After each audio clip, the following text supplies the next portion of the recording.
Namaste. In continuation to Patanjali Yogasutra by Swami Vivekanand video part 1.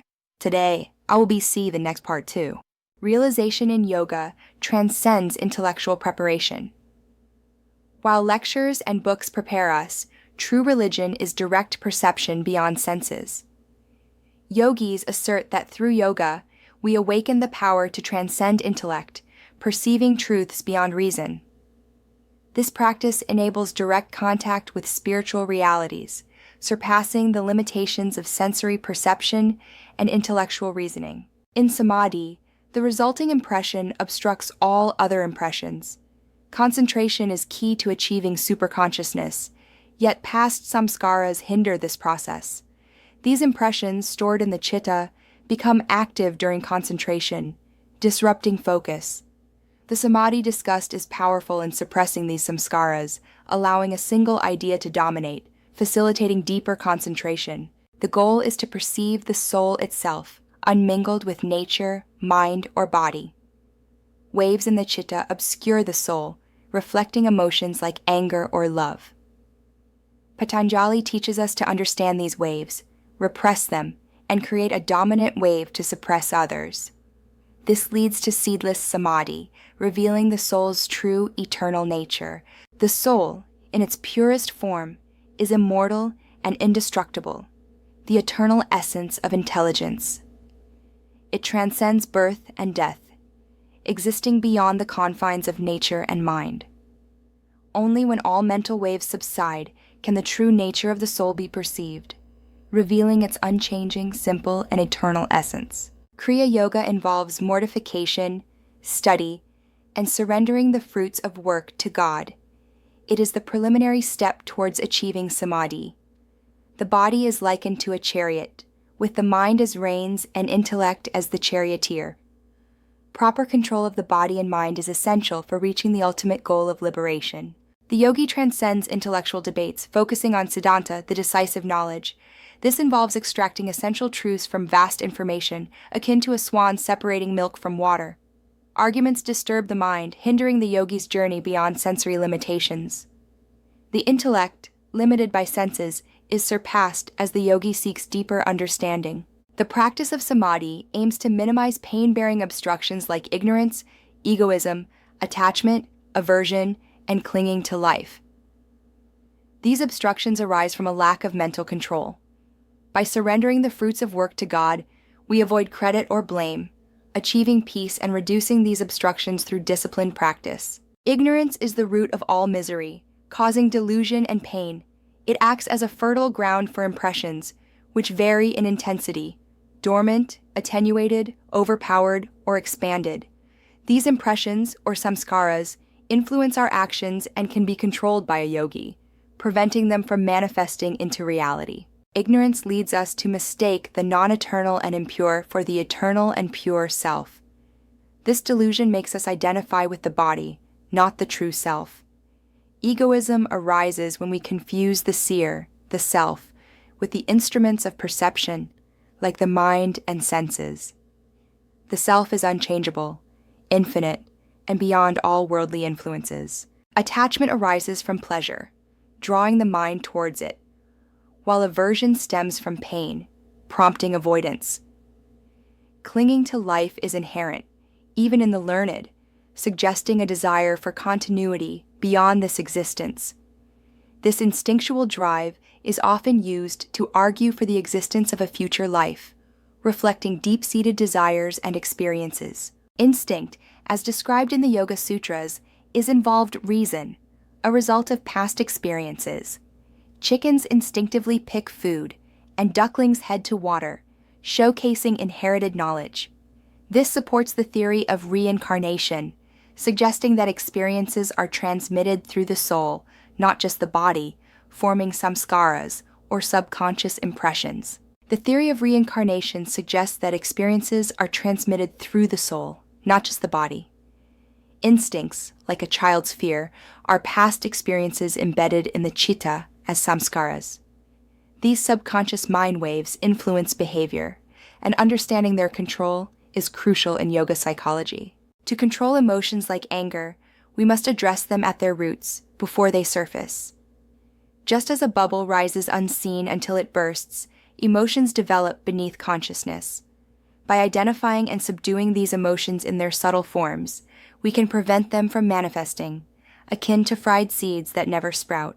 To control fine samskaras, start with large emotional waves like anger by raising opposing waves, such as love. This method suppresses negative emotions. Meditation is crucial. It helps subdue these waves over time, transforming conscious actions into subtle, positive influences, countering negative samskaras effectively. The receptacle of works, rooted in pain-bearing obstructions, stores all samskaras. Every action and thought, whether good or bad, becomes fine and stored, eventually leading to pain. Desires are limitless, and unfulfilled desires result in suffering. These impressions obstruct the soul's freedom, causing effects in this life or future lives. Yogis believe that by harnessing the power of good samskaras, one can transform their body into a God body, free from sickness and death. This transformation involves rearranging bodily molecules, akin to how energy is assimilated from the sun. Yogis claim to draw energy through the mind, bypassing traditional methods, much like nature transmits electricity without wires. Yogis assert that mental energy can transcend physical limitations, allowing work beyond nerve channels. Mastery over this enables one to operate universally, unaffected by birth or death. Bodies, composed of tanmatras, can be rearranged by the soul. We are the creators of our bodies, yet have forgotten this knowledge, becoming automatic and degenerate. The roots of our actions, or samskaras, manifest as effects, creating a cycle of cause and effect. Past actions shape our present experiences, determining our species, lifespan, and experiences of pleasure or pain. Virtuous actions yield pleasure, while vice results in pain. This cycle perpetuates, influencing future actions and experiences. The discerning individual perceives all as inherently painful due to the transient nature of pleasure and pain. The wise recognize the futility of chasing desires, as all worldly attachments, including love, inevitably decay. Yudhisthira noted the irony of witnessing death, yet believing in our own immortality. True understanding arises when worldly attachments fail, revealing deeper truths. The world is transient and illusory, leading to vairagyam, or renunciation. True greatness requires rejecting sensory pleasures. Misery stems from conflicting natural forces, making lasting happiness elusive. Future misery, rooted in unmanifested karma, can be avoided by focusing on controlling these potential outcomes. Patanjali emphasizes counteracting samskaras to manage karma, yet to bear fruit. The seer, the purusa, is pure and distinct from nature, which includes mind and matter. Pleasure and pain arise from their junction. Nature, composed of elements and senses, embodies illumination, action, and inertia, sattva, rajas, and tamas. Its purpose is to provide experience and eventual liberation for the purusa, which has forgotten its divine essence. The purusa, when entangled with nature, forgets its true essence, much like Indra, the king of gods, who became a pig and forgot his divine nature. This allegory illustrates how the soul, pure and infinite, mistakenly identifies with the transient, leading to suffering. Realizing our true nature is key to liberation from this illusion. The yogi teaches that liberation comes through experience. We must navigate life's pleasures and pains, recognizing them as transient. By understanding our true nature, the purusa, we transcend these experiences. The Sankhya philosophy underpins this, viewing nature as both material and efficient cause, composed of sattva, rajas, and tamas, leading to cosmic evolution. In the Sankhya philosophy, nature comprises three materials: tamas, rajas, and sattva. Tamas represents darkness and ignorance, rajas signifies activity, and sattva embodies calmness and light. Before creation, these materials are balanced in avyaktam. Disturbance leads to the universe's formation. Mahat, or universal intelligence, emerges from this balance, followed by mind and fine material, culminating in the external universe. The Sankhya philosophy describes the universe's evolution from the finest material, buddhi, to the gross elements. Beyond this material nature lies Purusa, distinct and immortal, not a result of combination. Through yoga, perception refines to see tanmatras, subtle energies emitted by all beings, influencing our surroundings and inspiring the creation of sacred spaces. Temples and holy places gain sanctity from the sattva quality of those who gather there.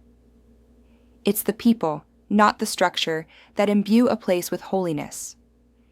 Sages, with their purity, influence their surroundings profoundly.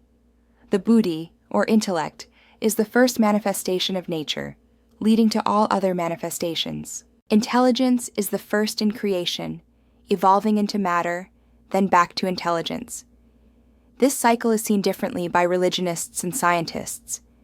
Indian philosophy transcends both, identifying the Purusa, or self, beyond intelligence, which merely reflects its light. The seer, pure intelligence, perceives through the intellect's lens. Sankhya philosophy posits that souls, or Purusas, are beyond nature and possess no qualities. Happiness or unhappiness are mere reflections, like a crystal appearing red beside a flower. Intelligence, akin to a fingernail to the body, changes and is not immortal. True freedom lies beyond cause and effect, beyond intelligence and matter. The yogi asserts that while intelligence is bound, the Purusa, or soul, is inherently free. This freedom permeates through layers of matter, manifesting as intelligence and mind. Intelligence lacks its own light, relying on the Purusa for unity. The soul is the true center, unifying perceptions, and its freedom is often mistakenly attributed to intelligence or the body. Nature's manifestations are illuminated by the Purusa, similar to the moon reflecting sunlight. Nature's purpose is to liberate the Purusa. Once the soul realizes its separation from nature, nature loses its allure. However, nature persists for others, continuing its work until they too achieve liberation. Ignorance binds the soul to the body, causing pain and pleasure. This body is a mere fiction, a result of ignorance. The universe is a single ocean of matter, constantly changing. Rising above this superstition is essential. Yogis demonstrate that under certain mental conditions, one can transcend physical sensations, feeling no pain despite physical harm. Yoga philosophy teaches that ignorance binds the soul to nature. The goal is to liberate the soul by mastering both internal and external nature. This can be achieved through work, worship, psychic control, or philosophy. The yogi believes mastering the mind leads to mastery over matter, achieving true freedom and control over the universe. The internal mind and external body are interconnected, like an oyster and its shell. By mastering the mind, we can control the body. Physical forces are manifestations of mental forces. Through unbroken practice of discrimination, we distinguish the unchanging Purusa from nature, leading to the destruction of ignorance and revealing the Purusa's true, omniscient nature. Knowledge unfolds in 7 stages, starting with the realization that truth lies within us, ending dissatisfaction. As we progress, pain vanishes, omniscience emerges, and mental freedom is achieved.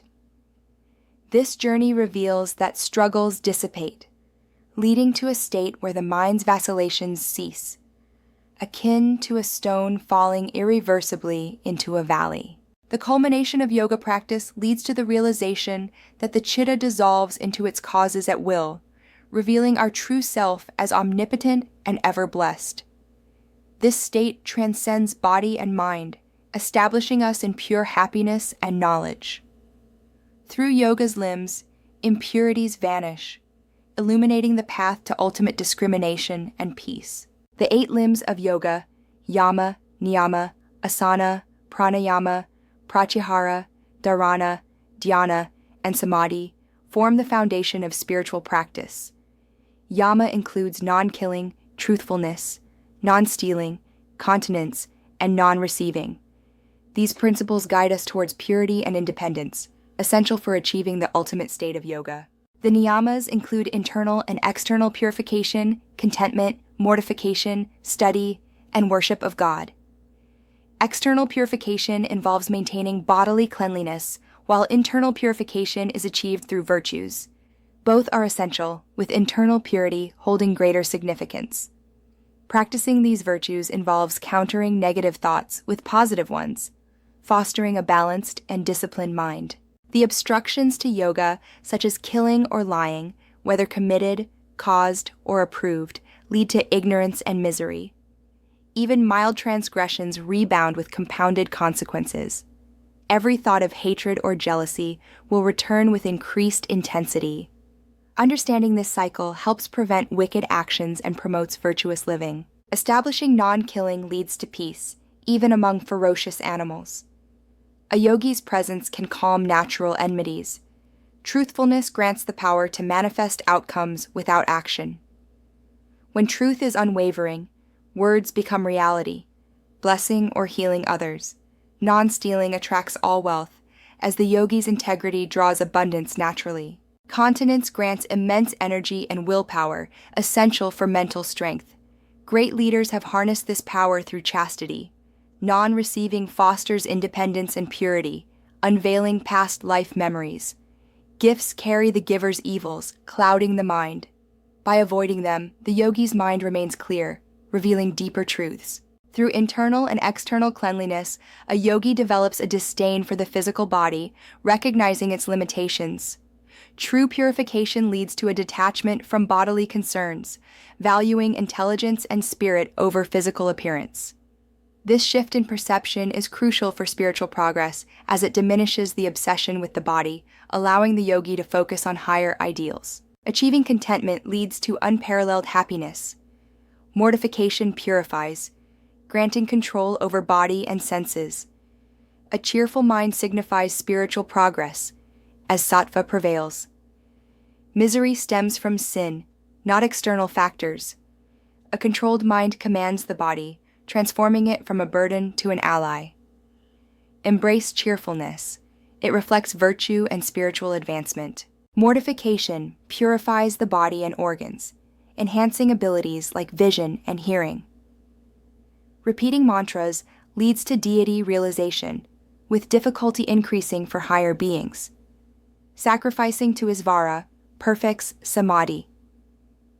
Asana, or posture, must be firm and pleasant, allowing for effective breathing and exercises without bodily distractions. Achieving a firm posture through minimal effort and meditation on the infinite leads to a state where dualities like pleasure and pain, light and darkness, no longer disturb. Once the body is conquered, disturbances cease, allowing for perfect rest and concentration.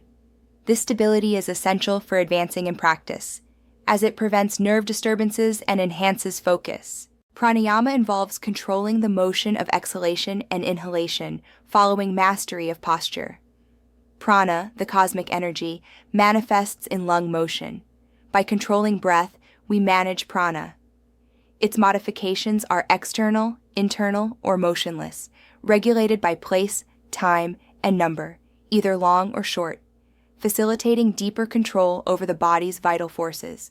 Pranayama involves 3 actions: inhalation, exhalation, and retention.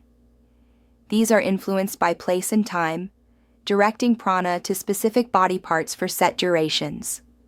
The 4th type involves directing prana internally or externally. This practice removes the rajas and tamas particles, covering the chitta, revealing its inherent knowledge and light. The mind becomes fit for dharana once the covering is removed, allowing concentration. Pratyahara involves drawing in the organs by relinquishing their objects and aligning with the mind stuff. The real form is in the chitta, not external objects. Restraining the mind stuff from external forms leads to supreme control of the organs, achieving calmness. When the yogi achieves control over the organs, every muscle and nerve is mastered. The organs, divided into work and sensation, are the centers of all actions. Mastery over them leads to complete bodily control, allowing the yogi to experience profound joy and appreciation for life, realizing the body's true wonder. In the chapter of powers, dharana is defined as the mind's ability to focus on a specific object, either within or outside the body. When this focus becomes an unbroken flow of knowledge, it transforms into dhyana, or meditation. This process involves concentrating on a single point, like the head or heart, maintaining that focus over time. Samadhi is achieved when meditation transcends form, focusing solely on meaning. In this state, the mind perceives only the essence of an object, like a book, without its physical form. Samyama is the integration of dharana, dhyana, and samadhi, where the mind fixes on an object, separating its essence from form, illuminating true understanding.